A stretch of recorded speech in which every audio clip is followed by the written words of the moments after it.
What if I told you that a single man once walked through a peaceful village, said nothing, yet managed to turn best friends into sworn enemies? Sounds impossible, right? But in African mythology, there exists a being so cunning, so unpredictable, that even the gods respect him. His name is Eshu, the trickster messenger of the Orishas, and this is one of his most infamous tales. So, sit back, because this is African Myths Unveiled.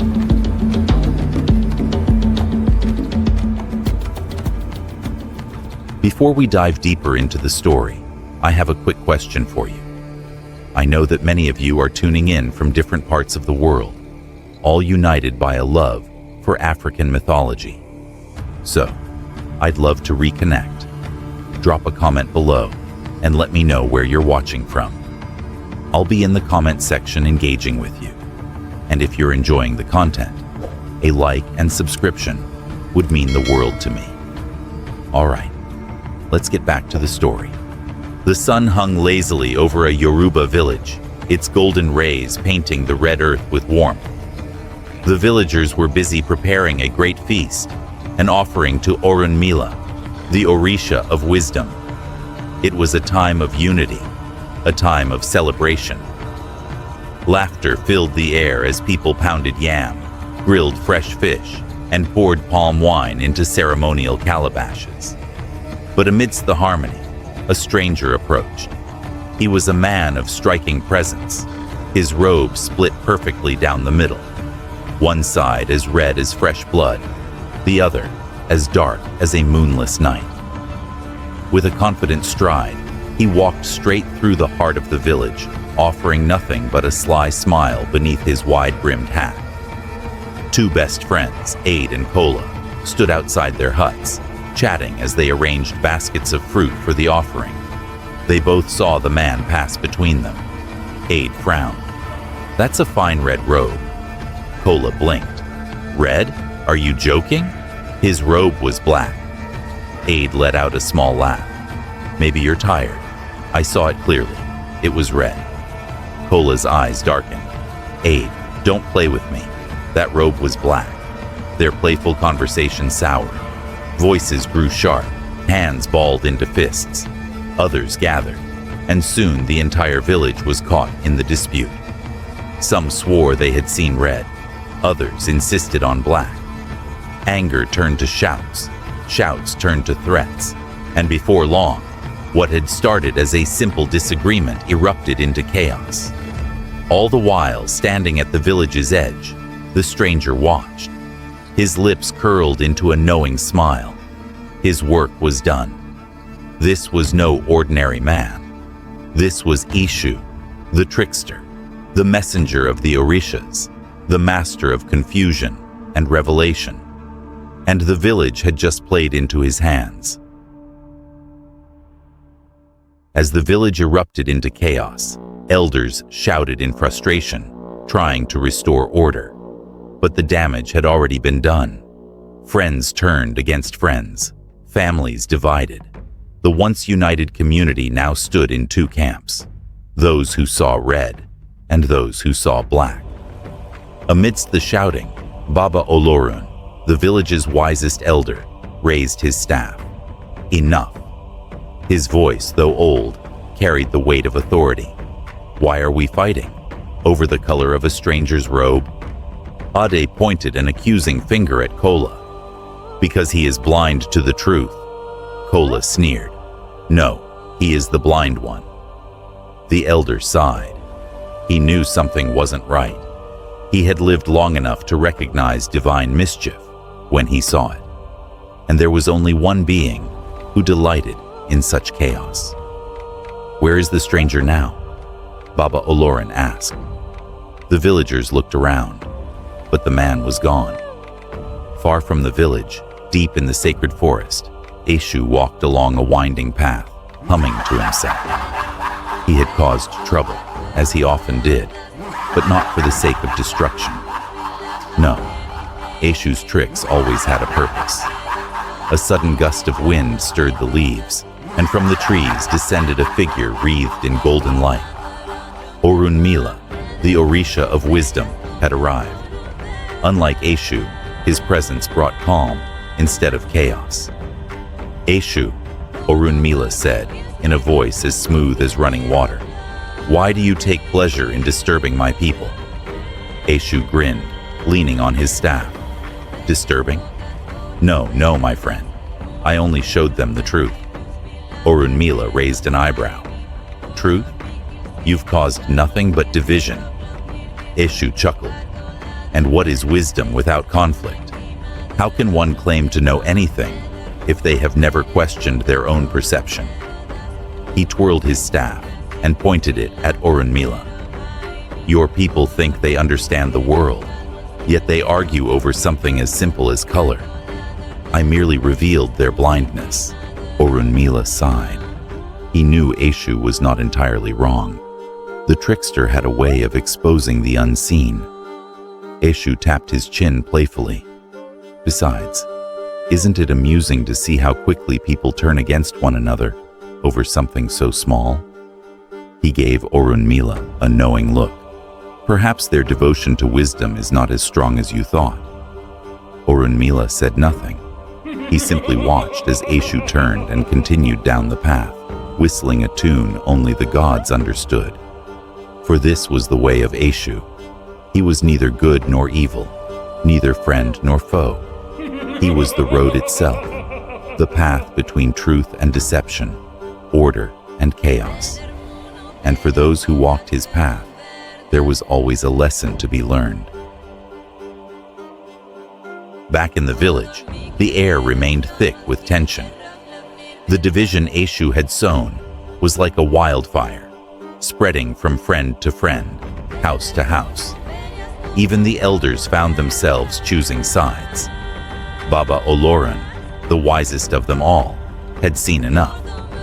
He gathered the villagers beneath the great baobab tree, its ancient roots gripping the earth like the fingers of time itself. "My children," he said, his voice steady, "before we destroy what we have built, let us seek the wisdom of the Orishas." The villagers, still bitter, muttered amongst themselves, but eventually agreed. They followed Baba Oloran to the shrine of Orunmila, hoping for guidance. As they approached the sacred grove, a figure was already waiting for them, sitting cross-legged beneath a palm tree. He was dressed exactly as before, one half of his robe red, the other black. The villagers gasped. It was him, the stranger, or rather, Eshu.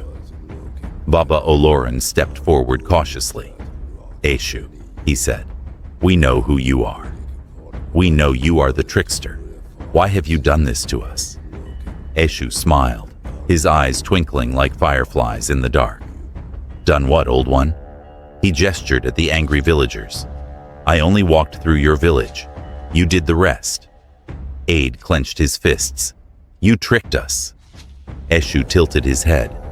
"Did I? Or did you trick yourselves?" He stood, dusting off his robe. "Tell me, Aid, what color is my robe?" Aid scowled. "Red." Eshu turned to Kola. "And you?" Kola crossed his arms. "Black." Eshu laughed. "And yet, neither of you thought to walk around me and see the other side." The villagers fell silent. The realization hit them like a rolling thunderstorm. They had argued, divided themselves, nearly come to blows, all because they were too stubborn to consider another perspective. Baba Oloran nodded slowly. So that was the lesson. Eshu grinned. Wisdom is not knowing what you see. It is knowing that what you see is only part of the truth. He spun on his heels, tipping his wide-brimmed hat. "Now, if you'll excuse me, there are other villages that could use a little education." With that, he walked away, vanishing into the trees, leaving behind a village forever changed. And so, the people learned what all must one day learn. Eshu does not deceive you. He only shows you the deception already within your heart. As the dust of Eshu's departure settled, The villagers stood in stunned silence beneath the great baobab tree. Their anger had burned out, replaced by an uneasy realization. Baba Oloran turned to his people. Eshu has played his trick, yes. But has he not also given us a gift? Ade and Kola exchanged glances, the bitterness between them now feeling foolish. We were so sure we were right, Ade muttered. Kola nodded, and because of that, we refused to even consider the other side. The elder smiled. That is Eshu's way. He does not create division. He reveals what is already there. He tests the mind, challenges certainty, and forces us to question what we believe to be true. The villagers murmured amongst themselves. Slowly they saw the wisdom in Eshu's actions. They had fought over truth without realizing that truth itself is often incomplete. Unlike the mighty Sango, god of thunder, or the wise Orunmila, god of divination, Eshu does not rule over war, wealth, or wisdom. Instead, he controls the crossroads, the meeting place of all choices, all possibilities. He is neither good nor evil. He is the space between, the force that pushes people to think, to act, to decide. Without Eshu, there would be no movement in the world, no change, no evolution, no growth. This is why no offering, no prayer, no communication with the Orishas can reach them without first passing through Eshu. He is the messenger, the bridge between mortals and gods, the guardian of all roads. But beware. To misunderstand Eshu is to invite trouble. Ignore his lessons, and you may find yourself lost, confused, and tricked by your own illusions. But respect him, honor him, and he may guide you toward the truth, however uncomfortable it may be. The villagers, having learned their lesson, came together once more. Disputes were settled, friendships restored. From that day forward, they honored Eshu, not out of fear, but out of respect for the trickster who had shown them the folly of their ways. And so, the legend of Eshu continued, spreading across time and lands. His name whispered in the stories of elders, his lessons etched into the minds of those wise enough to listen. For as long as there are crossroads in life, there will always be Eshu. And if you ever find yourself facing a choice, unsure of the truth, remember the man in the two-colored robe. And that, my friends, is the story of Eshu, the trickster messenger of the Orishas. His lessons are still relevant today. How often do we argue without seeking to understand the other side? If you enjoyed this story and want more African mythology, let me know in the comments. Which legend should I cover next? Don't forget to like, subscribe, and hit the notification bell so you don't miss out on more incredible stories from African mythology. Until next time, may the roads you walk be wise.